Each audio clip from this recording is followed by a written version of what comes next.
Pak Ulum, gimana kabarnya? Ya, alhamdulillah baik.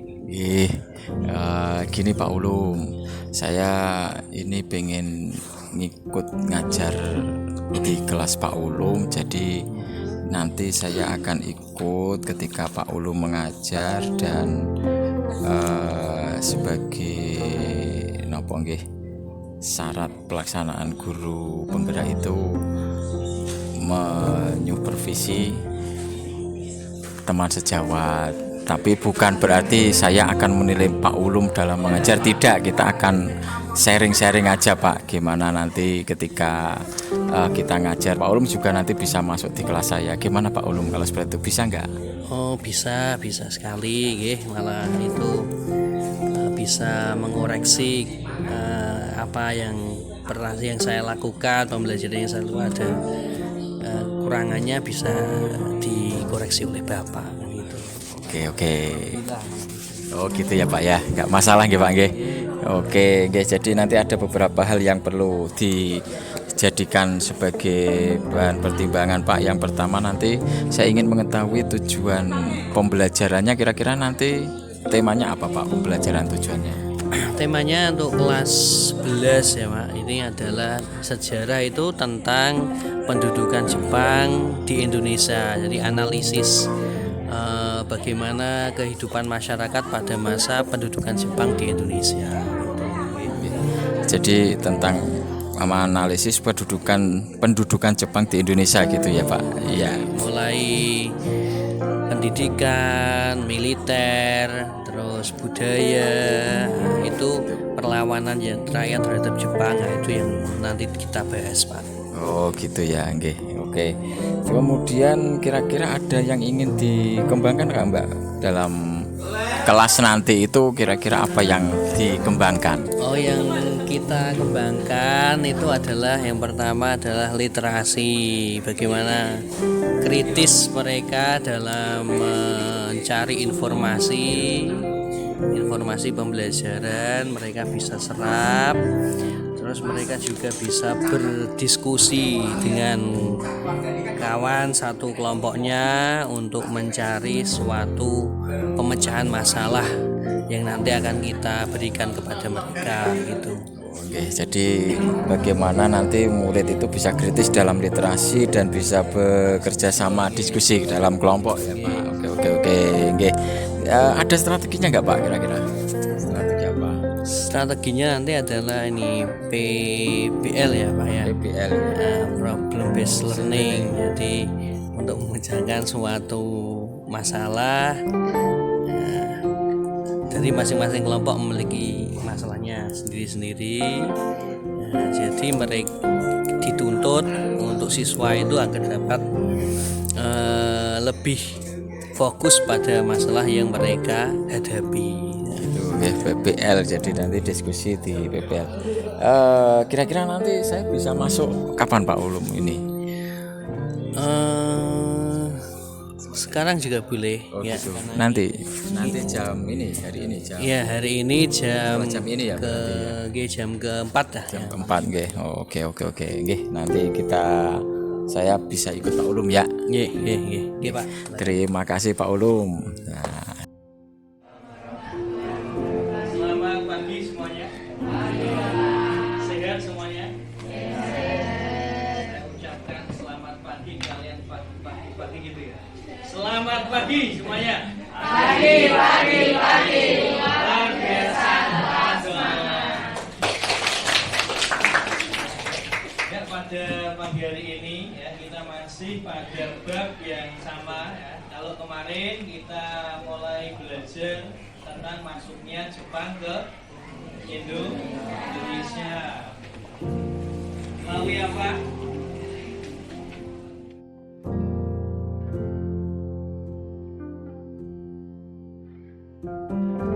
Ya, nanti kalian presentasi diawali dari pemerintah siap, Dok? Nah, yang lain tolong nanti didengarkan setelah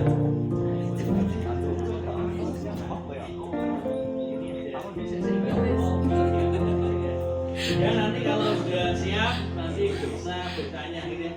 Oke, silakan diawali.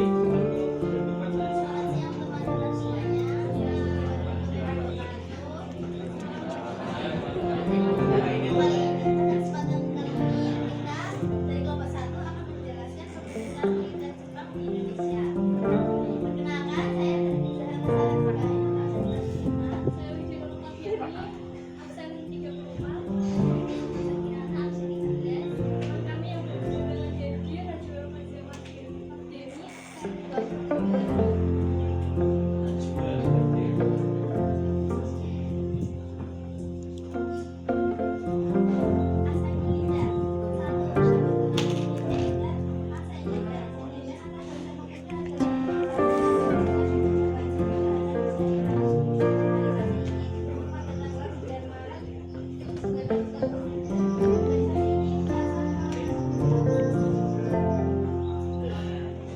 prajurit khususnya untuk bersiap sampai ke Pontianak. Tujuannya sehingga barisan Hussein ini adalah untuk mengikuti dan melatih para pemuda agar dapat mempertahankan tanah air dan kekuasaan.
Ya, terima kasih ya, kalian sudah melewati pelajaran di hari ini. Semoga apa yang kalian pelajari bisa bermanfaat. Tolong untuk berikutnya nanti kita mempelajari tentang kemerdekaan Indonesia. Itu nanti dipersiapkan, dibaca bukunya. Ini ya, tolong dibaca. Kalau ada tugas-tugas itu utamakan dibaca bukunya dulu. baru nanti kalian ke Google untuk googling untuk melengkapi referensi yang kalian. Assalamualaikum Pak Ulum.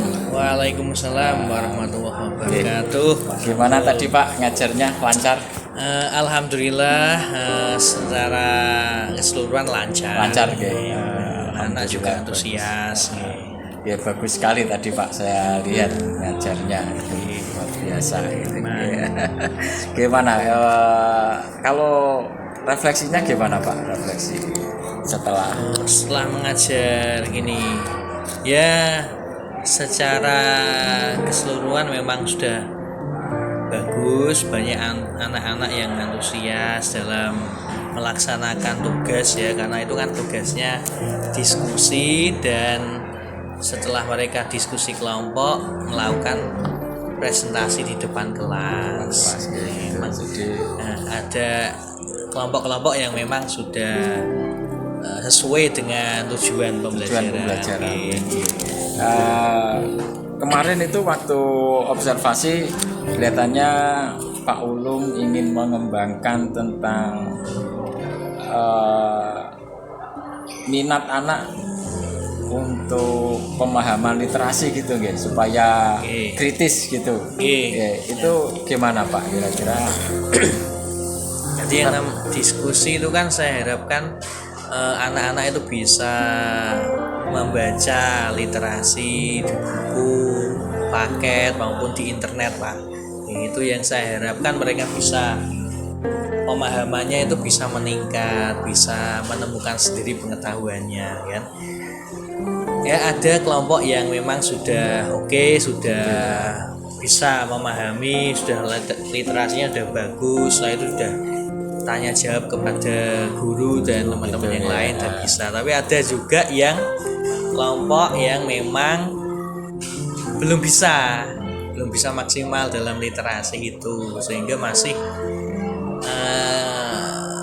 nggak maksimal, sehingga waktu penyampaian presentasi itu mereka juga nggak begitu paham tentang yang pokok masalah yang mereka sampaikan.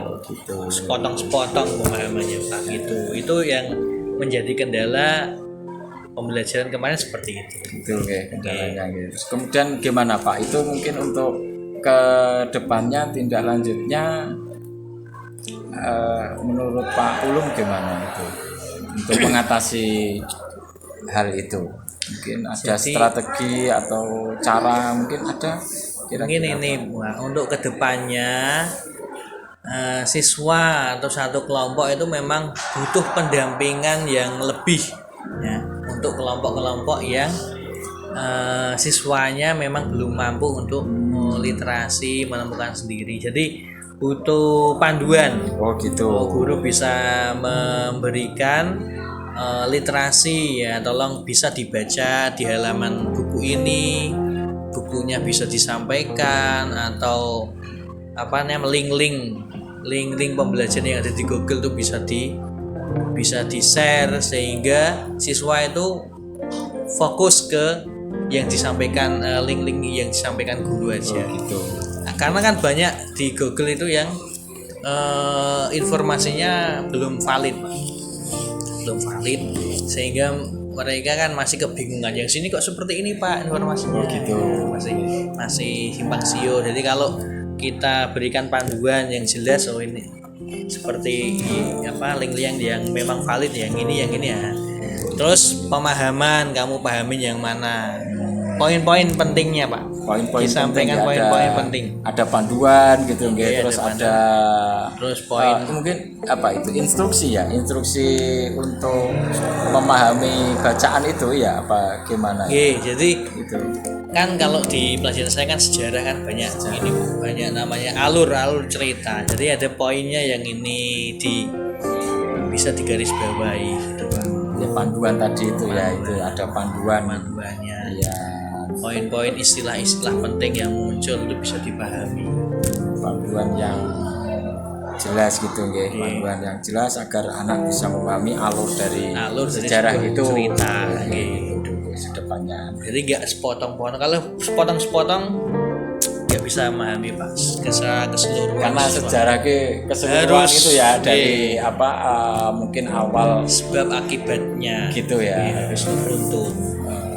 Ada lagi Pak Ulum kira-kira selain ada pendampingan dan panduan itu tadi untuk meningkatkan siswa yang meningkatkan literasi siswa dan pemahamannya itu tadi. Dan ini kalau untuk presentasi itu memang butuh latihan Pak, butuh latihan.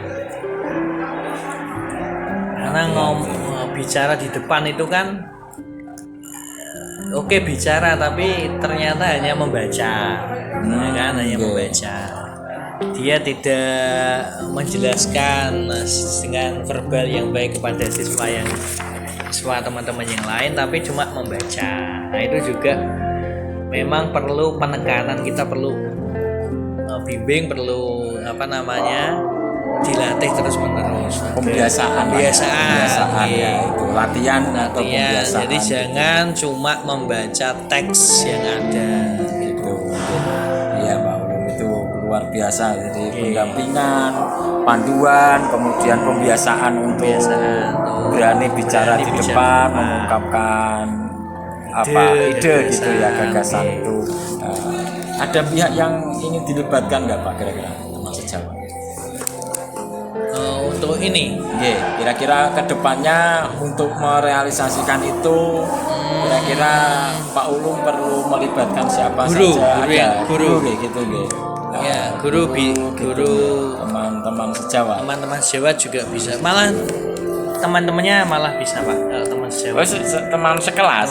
Oh gitu ya, melibatkan bimbingan. Jadi teman sejawat. Pembagian tugas itu jangan sampai anak yang pintar ngomong aja yang disuruh ngomong terus. Oh gitu. Yang disuruh bicara. Melibatkan teman sejawat dia satu kelas gitu. Kalau guru teman sejawat Pak Ulum kira-kira ada yang bisa membantu Pak kira-kira? Guru ada ya, ini guru bahasa Indonesia. Oh gitu ya. Guru bahasa Indonesia, guru bahasa Jawa itu memang untuk latihan verbal itu kan di situ Pak. Itu kuncinya di situ. Itu berani. Oke Pak Ulum, saya kira itu saja. Mungkin masih ada yang perlu sampaikan Pak Ulum. Perasaannya gimana Mas? Plong apa masih ada ganjalan atau gimana setelah kita ngobrol ini gitu? Ya sudah baik Pak. Jadi pokoknya emang pembelajaran itu sebenarnya kan sudah tersusun di RPP Pak. Apa-apa itu tersusun di modul ya. Modul. Di modul. Tapi memang kalau modul itu tidak selamanya harus seperti itu. Karena di lapangan, di kelas itu kan akan banyak situasi yang di luar kendali kita. Jadi gak sesuai dengan rencana, tapi memang sebagai guru harus bisa memodifikasi ya kan, agar rencana yang tersusun di RPP di modul itu bisa tercapai. Entah itu berapa persen, yang penting kita sudah ada upaya target untuk ada target gitu, untuk mencapai itu. Karena kadang-kadang ya kelas beda kondisi, beda anak beda situasinya gitu ya. Tidak semua kelas sama gitu ya Pak. Beda. Kemampuannya beda-beda. Terima kasih luar biasa Pak. Mungkin ke depan bisa dan ini bisa terrealisasi ya ganjalan-ganjalan tadi yang sudah disampaikan Pak Ulum tadi. Mungkin ini bisa kita tindak lanjuti kira-kira waktunya kapan Pak kira-kira? Mungkin bisa minggu depan kita bisa perbaiki lagi gitu. Berarti memang pembelajaran kita itu kan pasti ada apa yang sudah kita rencanakan kadang di kelas, ketika sudah di kelas beda gitu. Dan kita harus bisa menerapkan mungkin strategi lain gitu ya. di apa namanya modifikasi ya. Modif sendiri. Oke Pak. Oke, terima kasih Pak Ulum atas Oke. waktunya. Terima kasih juga Pak Sul, ya semoga sukses. Amin. Amin.